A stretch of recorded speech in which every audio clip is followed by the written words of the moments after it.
The fixtures for the Euros round of 16 have been finalised, and it's time for us to build our first draft with, of course, unlimited transfers. So we're going to discuss the best teams and players to target going into the round of 16, as well as some of those important rule changes that you need to note now that we're going into match day 4. As always, if you want the best Euro Fantasy content, make sure you do drop a like on the video, and of course, smash that subscribe button for daily fantasy content. Enough waffling, let's get into today's video. So now that the match day 4 fixtures have been finalised, it's time to go into them in a bit more detail and obviously talk about the teams that we have to target. And it's going to depend on your chip strategy right now. If you're in a position where you still have your wildcard available, I personally do, I'll be using mine in match day 5. So match day 4 in isolation just becomes a bit of a free hit team where we're just focusing on the teams that have great fixtures in the round of 16. Knowing that in match day 5, we'll be using the wildcard to completely revamp the team for teams that may have been knocked out in the competition. If you're in a position where you maybe have no chips available, my recommendation would be still target the teams that look like they have good fixtures, because odds on they are going to progress in the competition. But also what we do need to do is look at the draws either side of the thing, so either side of the Euros. So for example, England are a really good pick because not only do they have a great fixture here, but they also have a great opportunity to progress deeper into the competition.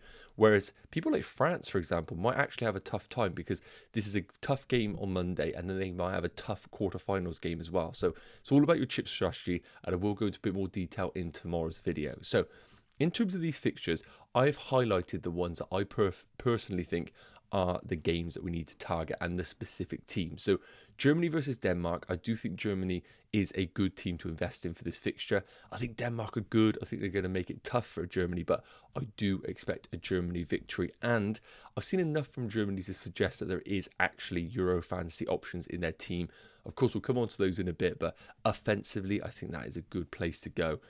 In terms of the Sunday games, of course, England and Spain playing, and the fixtures are brilliant for both. I know England have been really poor this tournament, but with a game against Slovakia in a round of 16 game, I think we have to bring in England assets into our team, and the same is going to apply to Spain. But the big difference with Spain, they've actually been really impressive this tournament, so I think we can confidently bring in Spanish players into our side, knowing that they should deliver against Georgia, even though Georgia did put up an impressive result against Portugal, of course, only last night. Now, looking at Monday, of course, each day we do need to make sure we bring in a captaincy option for our team. So Germany, I think we'll all have a German player. That's a captain option for Saturday. I think we'll have England and Spanish offensive options for the Sunday. Looking at Monday, even though France haven't been highlighted yet against Belgium, looking at Belgium defensively and just generally as a team, I think there is a bit of an imbalance there. So I do think investing in a French attacker, i.e. Kylian Mbappe, is pretty essential for our team. So I think Mbappe, regardless for Monday, will be a captaincy option. But also Portugal versus Slovenia is just a great fixture in general. I think Portugal have been a little bit indifferent in this tournament, but going into the round of 16, I still think there are some key players that we need to own, like Bruno Fernandes, for example. But of course, we'll come on to that in a minute. And finally, the Tuesday, a bit more of an interesting one, because I could see a lot of managers maybe not having a single player from these teams. Really difficult fixtures to predict. Romania have been the surprise package this competition. Netherlands have been actually quite disappointing. And I don't feel like a lot of people are going to be that heavily inclined to go for those players. And then we look at Austria, probably one of the most impressive teams in the tournament, against Turkey. Now, any other day, I think we'd be tripling up on Austria, but because England, Spain, Portugal have such brilliant fixtures, I don't think we need to go heavy on Austria, but I do think there is a chance for us to maybe put in one or two differentials into our team, and then that would open up a possible captaincy option for Tuesday if we need to. So to conclude, the teams that are highlighted are ones that we definitely need to invest in, and I'll go as far as saying we need to triple up on them.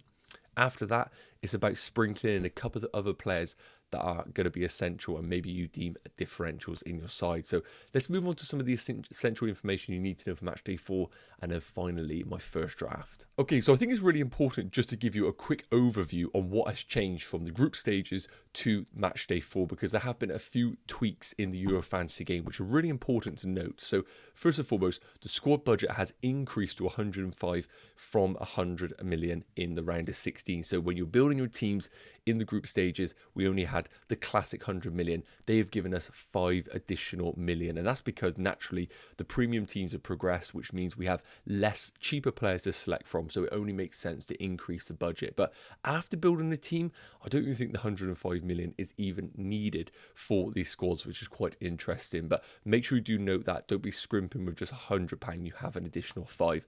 Next up, we can now select 4 players per team. Previously, we could only select 3, but of course, with a smaller pool of players available, they have now increased that to 4 per team, and that will increase throughout the competition. So in the quarterfinals, we can select 5, semis, we can collect 6, and so on and so forth. The most important one, the round of 16 is unlimited transfers, so you can change your team as many times as you want. Do not be thinking that you can only make 2 or 3 transfers. Super important to note that we have unlimited transfers. And as I mentioned previously, then it comes down to what is your chip. And I've mentioned it here. If you're using your free hit, your wildcard in matchday 5, then matchday 4 basically becomes a free hit team because you are just focusing on this one game week in hand. And then you will completely refresh your team in matchday 5. And I do think that is the optimal chip strategy right now, if you are planning on doing the same. But as I discussed, if you have no chips available, then we're in a bit more of a trickier situation. It is a game of just predicting who will go through, and it's really important to sit down, look at the fixtures that I highlighted, definitely bring in those players, and then just hope they win, and then you can actually make a few free transfers in the quarterfinals to address those teams that may have been knocked out. Finally, and this is the one that I don't think we should worry about, player prices might change over the coming days. Now, Euro Fantasy and the rules have stated that after the matchday 3 deadline, player prices will increase depending on their performances in the competition, but we haven't seen any of that right now. And I'm recording this on Thursday morning, so I was hoping we may have had a few examples that I could have gone into, but it hasn't happened at all. So I've put that there just as a little bit of a note. But I don't think the game's going to actually implement this rule. So I think it's one that we could maybe just brush over and accept. If they do increase the prices, it is what it is. We don't really have any sort of predictors that can help us decide which players to bring in. So that is a bit of your essential information that you definitely need to know. But if there are any more questions regarding this, please do put them in the comment section. Enough chatting, let's get into this team. So first up, the goalkeepers for matchday 4. And as you probably know already, it's really, really important to make sure your goalkeepers play on different dates. And we do have that with the 2 that I have selected. So gone for Jordan Pickford against Slovakia. Now, let's be real. England have been really, really poor this competition. However, I do believe they've been one of the better defensive teams. Even though they've been really poor, they don't give up really big chances in their games that they've played so far. And against Slovakia, I think they're playing against a similar type of opponent to the 3 that they've previously played. I'm not expecting England to actually do very well in the game necessarily from an offensive perspective, but I think we've seen now that England defensively with Rice in front and maybe even Kobe Mainoo alongside him gives us that stability, just not really to concede big chances in this team. And I think Southgate is going to go for the same sort of approach in the round of 16. So I think Pickford is a great investment for your teams playing on the second day of matchday 4. I think this is nicely balanced with Costa of Portugal, who plays the following day against Slovenia again. I think Portugal have been a bit indifferent this tournament. Obviously, bad result against Georgia, but we do know they already progressed in the competition top spot. So I think going back to basics with their best team, I think Costa is a really good investment for that Portuguese defence. I think there are other good defenders out there, and we definitely can go for the double up, which I may have done already, but I do think Costa alongside Pickford is just a really nice pick. And with them both being 5 million, it's not too much of the budget used up for what we can then use in the offensive areas. Moving into those matchday 4 defenders, and first up we have got Marc Cucurella with that brilliant game against Georgia. Now I know Georgia had a good result against Portugal, but I think Spain have been really impressive this campaign so far. And I know Cucurella was rested in matchday 3, but I think that was just the wholesale changes that the manager was making for them in that specific fixture. I would expect Cucurella to come back in, and he's been a brilliant option so far in this campaign. Monster in terms of ball recoveries, also a little bit offensive in this Spanish team, so I'm not completely ruling out any sort of attacking returns. And with the game against Georgia, I definitely think we need at least one Spanish coverage. Now, I would argue I could even double up with him, maybe change the goalkeeper to Simon, for example, but the problem with that is, of course, they play on the same day as England, so you can't have Jordan Pickford alongside Simon in goal, so just be cautious of that if you are doing the same. And that's why I do think Cucurella is a great investment for our teams. Now, as I mentioned, I am expecting England to keep a clean sheet, so that's why I've gone for double defence alongside Jordan Pickford. Now, my number one pick is going to be Mark Guy. Again, ball recovery monster, guaranteed game time, possible player of the match, but probably be a bit far-fetched. But then I've gone for Kyle Walker as well. I have no idea whether Kieran Trippier is actually going to be fully fit for the game, and I don't think necessarily John Stones is a better option than Kyle Walker. You guys know I don't rate Kyle Walker in general, but I think from a Euro Fantasy perspective, he probably just gets the nod because he is expected to progress up the pitch at times, whereas John Stones does not do it at all, like we see at Man City. So double England defence against Slovakia, I think, is a really good move. Then we go for double French. Now, I know this might be controversial, but they were okay against Poland, and I'm expecting with Didier Deschamps to go for that pragmatic approach of being very, very structurally sound and then relying on the people like Griezmann and Mbappe to open up the opposition. And against Belgium, I don't think they can go fully gun-ho. So I've gone for Theo Hernandez and Jules Koundé, who's a bit of a ball recovery monster in himself. And I do think against Belgium, we are going to see a French team which is going to be very, very tough to beat with Tchouaméni, probably Kanté alongside Rabiot.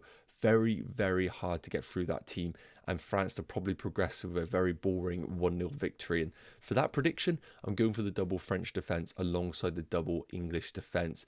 That's the defence right now. Let me know your thoughts in the comments. Next up, the Matchday 4 midfielders, and there are a couple in here that I definitely think are locked in for my team, but there are also a few that are up for debate, which I think is just testament to the amount of brilliant midfielders that we do have available to us. So first and foremost, I really like the idea of bringing in Nico Williams of Spain against Georgia. He's been arguably one of the players of the tournament so far.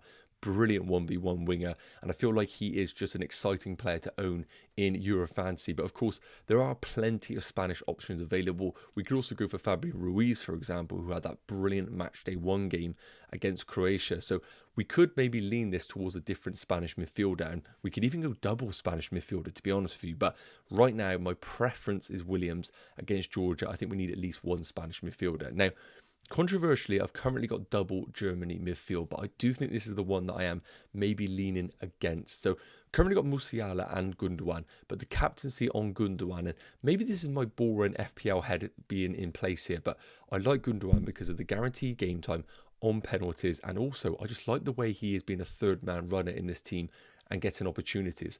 I would say Musiala is probably more exciting pick, but also I would argue that maybe he has the tendency to come off slightly earlier. I wouldn't even have Florian Wirtz in the conversation. He's been coming off way too early around the 60th minute mark, so he isn't an option. So I've currently got double Germany, but I get it. Matchday 3 was a little bit underwhelming from them, but I think Nagelsmann is going to really rally them against Denmark to have a real positive performance. The only thing I will state, and I didn't discuss this in the defender section, is it sounds like Rudiger could be a doubt and also Tar suspended. So that's why I haven't included a Germany defender. So that's why I felt going double midfield might be a nice differential going into Matchday 4. Now, the other midfielders I've got, Bruno Fernandes, I think is just essential in this. I know he hasn't really hit the heights that we were expecting, but I think Portugal are still decent. And with that game against Slovenia, it's just hard not to own some sort of Portuguese attack in there. And I think Bruno Fernandes is still the best of the bunch. And finally, Sabitzer, we spoke about this. I want a captaincy option for the final day if all of these captains do fail in the opening 3. And I think Sabitzer has been quietly going under the radar as one of the players of the tournament. We saw that again in Matchday 3 against Turkey, who themselves have been pretty good, but I think Austria have just been a level above most other teams in terms of a cohesion and a general team spirit. And I think Sabitzer is a really nice differential and also enables us to afford other players in this team. So that's the midfield. Let's check out the forwards. And finally, our Matchday 4 forwards, and yes, I have got a little bit of the boring combination of Harry Kane and Kylian Mbappe. Now, it's worth noting, I think Kylian Mbappe is essential for our teams. He's a great captaincy option against Belgium. I haven't been hugely impressed with Belgium. I think they were very lucky to actually progress in the competition. I think Mbappe is just a real nice option for captaincy in day 3 if you don't favour any of the Portuguese players. So Mbappe is in. Harry Kane is the big one that I know is going to split the community right now. On one hand, he's been really, really disappointing. On the other hand, they have Slovakia. It's a good fixture.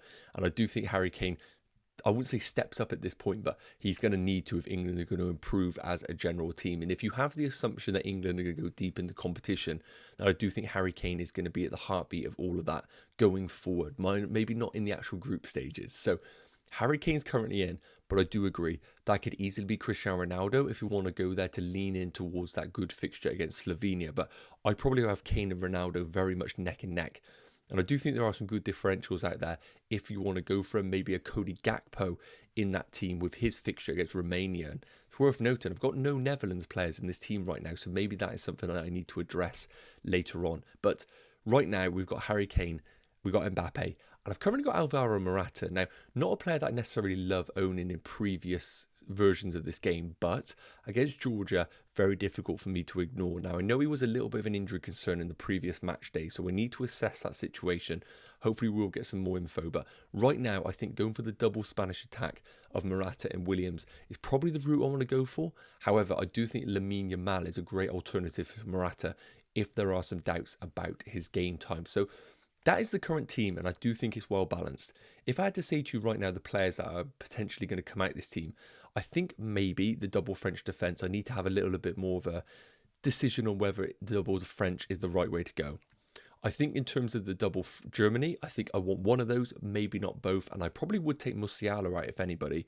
And I'm going to say Morata is one for up for debate. I probably will look to maybe bring in a Netherlands player, whether that will be defensive or offensive is the question, because Romania have been okay this tournament, and I've looked at Netherlands and not really thought that they have been the most appealing team, both defensively and offensively. So few things to change. Of course, I will be putting an updated team tomorrow and of course on Saturday when we do the deadline live stream. But let me know your thoughts on this team. This is currently the Matchday 4 team and I'm pretty happy with it. Yes guys, okay, that's going to wrap up today's Matchday 4 team selection video. Of course, this is the first proper draft, so there will be other versions as we progress towards that Saturday deadline. So if you did enjoy it, please do drop a like on the video and of course, smash that subscribe button. And if you have any questions going into Matchday 4, please do put them in the comment section. I always try and answer as many as I possibly can up until that Matchday 4 deadline. Have an amazing day and I will see you very soon. Take care. Cheers.